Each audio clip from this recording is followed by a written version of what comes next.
Welcome to Nisha classes at UK. आज Indian polity की आपको मैं 8th क्लास करवा रही हूँ। 7 क्लास हम कर चुके हैं और इसमें आपको लगभग 300 क्वेश्चन मिलेंगे। और आज जो आपको क्वेश्चन करवाए जा रहे हैं राज्य से संबंधित हैं, स्टेट वाले। इसमें राज्यपाल, मुख्यमंत्री, राज्य विधानमंडल से रिलेटेड क्वेश्चन आएंगे और बीच में और लास्ट में काफ़ी इंपॉर्टेंट क्वेश्चन है, तो वीडियो को लास्ट तक ज़रूर देखिएगा।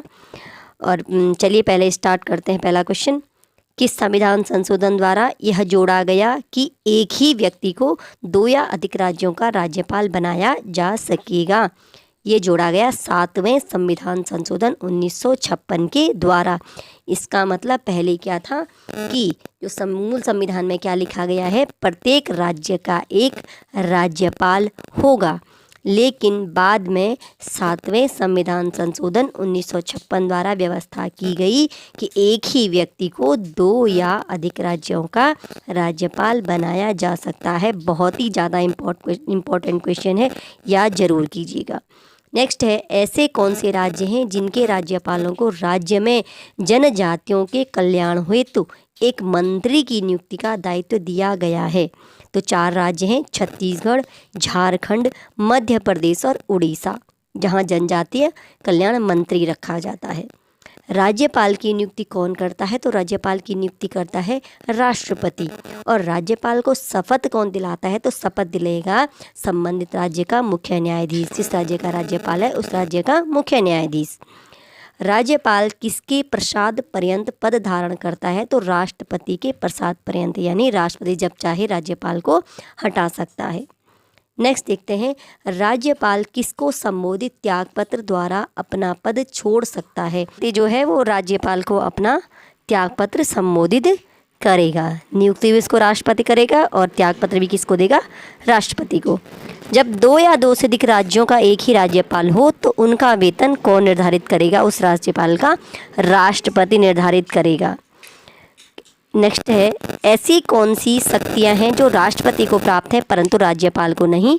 तो सैन्य, आपात संबंधी तथा राजनयिक शक्तियां राज्यपाल को नहीं प्राप्त हैं, केवल राष्ट्रपति को प्राप्त हैं। बाकी शक्तियां क्या हैं? दोनों की सेम है, ठीक है, एक जैसी हैं दोनों शक्तियां। सिर्फ सैन्य शक्तियां, आपात संबंधी और राजनयिक शक्तियां केवल राष्ट्रपति को प्राप्त हैं, राज्यपाल को नहीं। ध्यान दीजिएगा, बहुत इंपॉर्टेंट क्वेश्चन है, बार बार पूछा जाता है। नेक्स्ट है, राज्यपाल द्विसदनीय विधानमंडल में विधान परिषद के कितने सदस्यों को मनोनीत करता है? जिस प्रकार राष्ट्रपति राज्यसभा में सदस्यों को मनोनीत करता है, उसी प्रकार क्या करता है राज्यपाल विधान परिषद में सदस्य मनोनीत करता है। कितने करता है? कुल सदस्यों के 1/6 भाग को राज्यपाल विधान परिषद में मनोनीत करेगा। अब जो ये सदस्य होते हैं, जैसे राज्यसभा में किसी विशेष क्षेत्र में विशिष्टता लिए हुए होते हैं, तो उसी प्रकार राज्य विधान परिषद में भी होते हैं। तो राज्य विधान परिषद में क्या होंगे? वो साहित्य, विज्ञान, कला, समाज सेवा और सहकारी आंदोलन के क्षेत्र में जिन्होंने उपलब्धियां हासिल की हो उनको क्या किया जाता है? मनोनीत किया जाता है। राज्यसभा और विधान परिषद में अंतर यह है कि इसमें सहकारी आंदोलन के क्षेत्र में भी व्यक्ति लिए जाते हैं, जबकि वहाँ पर सहकारी आंदोलन नहीं है। संविधान का अनुच्छेद 200 किससे संबंधित है? राज्यपाल द्वारा विधेयकों को अनुमति दिए जाने से, यानी राज्य विधानमंडल द्वारा पारित विधेयक जब राज्यपाल के पास भेजा जाएगा तो किस अनुच्छेद के तहत वो अनुमति देगा? तो राज्यपाल अनुच्छेद 200 के तहत अनुमति देगा। राज्यपाल किस अनुच्छेद के तहत अध्यादेश जारी कर सकता है? तो अनुच्छेद 113 के तहत, जैसे राष्ट्रपति करता है अनुच्छेद 123 के तहत, हम आपको पढ़ा चुके हैं। महाधिवक्ता किसके प्रसाद पर्यंत पद धारण करेगा? तो राज्यपाल के प्रसाद पर्यंत पद धारण करेगा, यानी राज्यपाल जब चाहे उसे पद से हटा सकता है। राज्य सरकार को विधि संबंधी मामलों में सलाह कौन देगा? तो महाधिवक्ता देगा। आगे बढ़ते हैं, राज्य वित्त आयोग का गठन कौन करेगा? तो राज्य वित्त आयोग का गठन करेगा राज्यपाल। जैसे केंद्र में वित्त आयोग का गठन करता है राष्ट्रपति, राज्य में वित्त आयोग का गठन करेगा राज्यपाल। राज्य वित्त आयोग का कितने वर्ष के अंतराल पर गठन किया जाता है? गठन इसमें थोड़ा मिसप्रिंट है, तो आप नोट कर लीजिएगा। राज्य वित्त आयोग का गठन किया जाता है प्रत्येक 5 वर्ष के अंतराल पर। और इसके विषय में जो आपको डिटेल वो स्थानीय प्रशासन में पढ़ाया जाएगा। राष्ट्रपति किस आधार पर किसी राज्य में राष्ट्रपति शासन की घोषणा कर सकता है? राज्यपाल की रिपोर्ट के आधार पर राज्य में राष्ट्रपति शासन की घोषणा होती है अनुच्छेद 356 के तहत। और राज्यपाल किस आधार पर करता है ये? राज्य में संवैधानिक तंत्र के विफल होने की आशंका के चलते। जब आपातकाल आपको पढ़ाएंगे तो सारे आपात आपको डिटेल से हम बताएंगे। किसी राज्य में मंत्रियों की संख्या कितनी होती है? तो विधानसभा के सदस्यों की कुल संख्या के 15% से अधिक नहीं होगी, परंतु मुख्यमंत्री सहित 12 से कम भी नहीं होगी। ध्यान दीजिएगा, विधानसभा के सदस्यों की कुल संख्या के 15% से अधिक भी नहीं होगी, जबकि मुख्यमंत्री सहित 12 से कम भी नहीं होगी। नेक्स्ट है, संविधान के किस अनुच्छेद के तहत राज्यपाल राज्य में एक महाधिवक्ता की नियुक्ति करता है? तो अनुच्छेद 165 के तहत वह महाधिवक्ता की नियुक्ति करेगा। राज्य विधान परिषद का सृजन तथा उत्साधन किसके द्वारा किया जाता है? तो संसद के द्वारा। और इसके लिए राज्य विधानसभा एक संकल्प पारित करेगी। पहले संकल्प पारित किया जाएगा, फिर उसका गठन कौन करेगा? संसद करेगी। नेक्स्ट है, वर्तमान में कितने राज्यों में विधान परिषद है? सभी राज्यों में विधान परिषद नहीं है, तो कुल 6 राज्यों में विधान परिषद है, जिनमें है बिहार, महाराष्ट्र, कर्नाटक, उत्तर प्रदेश, आंध्र प्रदेश और तेलंगाना। क्वेश्चन ऐसे पूछा जाएगा कि किस राज्य में विधान परिषद नहीं है, तो आप 6 के नाम याद कर लीजिएगा। बिहार, महाराष्ट्र, कर्नाटक, उत्तर प्रदेश, आंध्र प्रदेश और तेलंगाना, ये 6 राज्य हैं। आगे बढ़ते हैं, किसी राज्य की विधान परिषद में कितने सदस्य होते हैं? तो उस राज्य की विधानसभा के सदस्यों की कुल संख्या के 1/3 से अधिक नहीं होगी। विधान परिषद में सदस्यों की संख्या आर्टिकल 171 क्या कहता है? विधानसभा के सदस्यों की 1/3 होगी, परंतु 40 से कम भी नहीं होगी। तो कम से कम कितने होने चाहिए? 40 होने चाहिए। और कुल संख्या कितनी होनी चाहिए? विधानसभा के सदस्यों की 1/3, उससे अधिक नहीं होगी।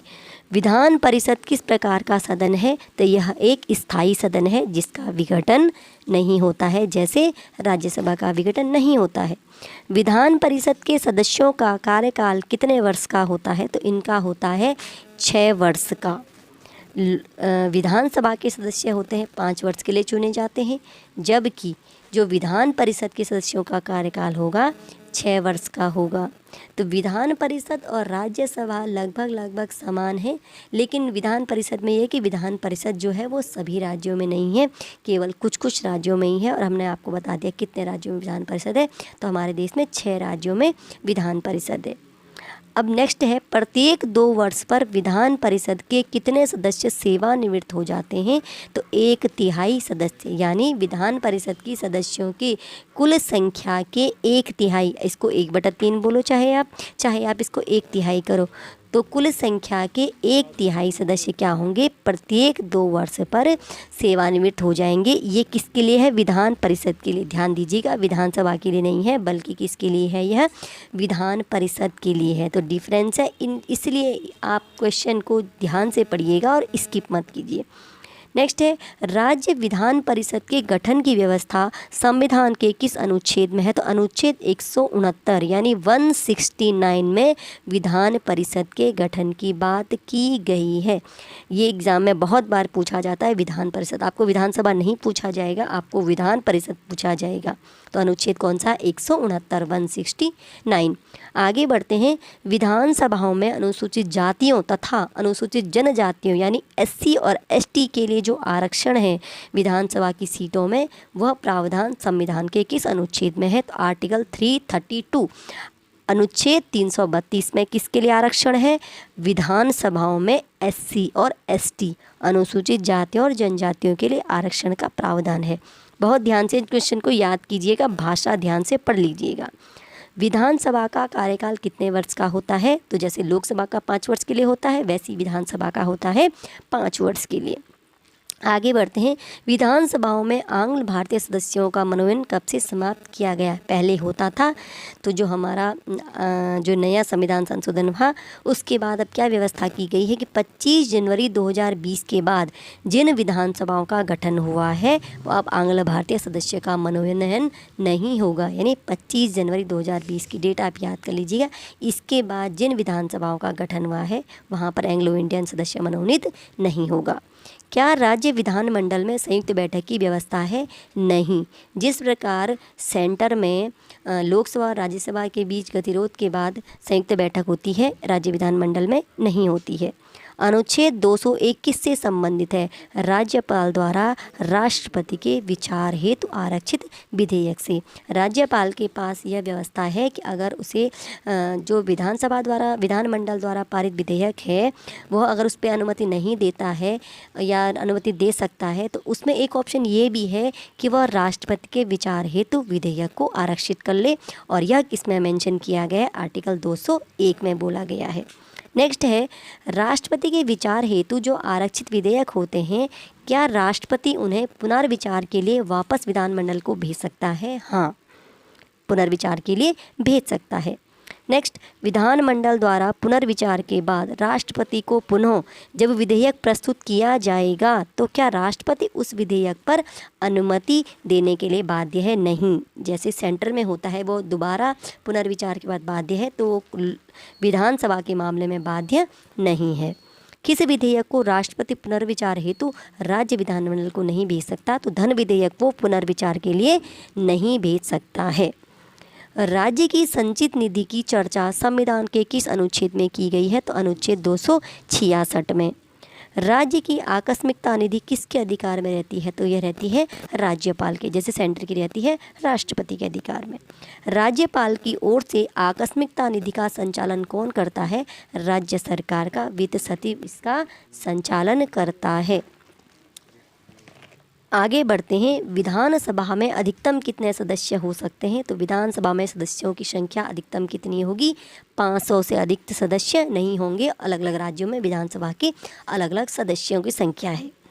विधानसभा में न्यूनतम कितने सदस्य हो सकते हैं? तो न्यूनतम सदस्य हो सकते हैं 60। दो हैं, अधिकतम है 500, न्यूनतम है 60। आप ध्यान से याद कर लीजिएगा। इससे पहले हमने विधान परिषद में कितने सदस्य होते हैं अभी आपको ये भी बताया था कि वहाँ अधिकतम कितने होंगे, न्यूनतम कितने होंगे। ऐसे ही विधानसभा में है, अधिकतम कितने होंगे, न्यूनतम कितने, सबका डिफरेंस है।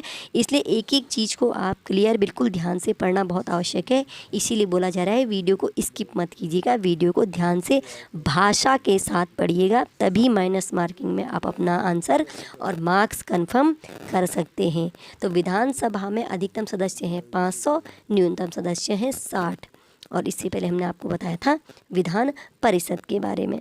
आगे बढ़ते हैं। किन राज्यों में विधानसभा के सदस्यों की संख्या 60 से कम है? अब जबकि होने कितने चाहिए? न्यूनतम 60, लेकिन 2 राज्य अभी भी ऐसे हैं जहां पर विधानसभा के सदस्यों की संख्या 60 से कम है, गोवा और सिक्किम में। गोवा में कितने हैं? 40 यानी 40, और सिक्किम में है 32। तो 2 राज्य याद कर लीजिएगा, गोवा और सिक्किम है। गोवा में कितने हैं? 40 है, और सिक्किम में है 32। नेक्स्ट क्वेश्चन देखते हैं। विधान परिषद का सभापति कौन होता है? वह होता है विधान परिषद का सदस्य। जैसे राज्यसभा का सभापति भारत का उपराष्ट्रपति होता है, लेकिन वह राज्यसभा का सदस्य नहीं होता है, परंतु विधान परिषद के मामले में ऐसा नहीं है, वह सदस्य नहीं होता है, ऐसा नहीं है। इसमें क्या है कि विधान परिषद का सदस्य जो होगा वो विधान परिषद का सभापति जो होगा वह विधान परिषद का सदस्य होगा, जबकि राज्यसभा में वह सदस्य नहीं होता। ये डिफरेंस है, याद कर लीजिएगा। विधानसभा के सदस्य विधान परिषद के कितने सदस्यों को निर्वाचित करते हैं? तो वह विधान परिषद के 1/3 सदस्यों को निर्वाचित कौन करेंगे? विधानसभा के सदस्य। 1/6 को करेगा राष्ट्रपति और 1/3 को करेंगे विधान परिषद के सदस्य। राज्य की जो कार्यपालिका यानी राज्य की जो मंत्री परिषद है वह किसके प्रति उत्तरदायी होती है? तो सामूहिक रूप से वह होती है विधानसभा के प्रति उत्तरदायी। जैसे सेंटर में होती है, केंद्र में मंत्री परिषद किसके, समूची मंत्री परिषद किसके प्रति होती है? लोकसभा के। यहाँ पर होती है विधानसभा के। मुख्यमंत्री तथा अन्य मंत्रियों को शपथ कौन दिलाता है? तो शपथ दिलाता है राष्ट्रपति। राष्ट्रपति मुख्यमंत्री तथा अन्य मंत्रियों को शपथ दिलाएगा, राज्यपाल दिलाएगा। और जैसे सेंटर में केंद्र में दिलाता है प्रधानमंत्री, अन्य मंत्रियों को राष्ट्रपति, और राज्य में दिलाएंगे राज्यपाल। मुख्यमंत्री अपना त्यागपत्र किसको देता है? तो मुख्यमंत्री अपना त्यागपत्र प्रस्तुत करेगा राज्यपाल को, जैसे प्रधानमंत्री प्रस्तुत करते हैं राष्ट्रपति को। राज्यपाल की प्रमुख विवेकाधीन शक्तियाँ कौन कौन सी हैं? राष्ट्रपति के विचार हेतु किसी विधेयक को आरक्षित करना और राज्य में राष्ट्रपति शासन की सिफारिश करना, ये मुख्य विवेका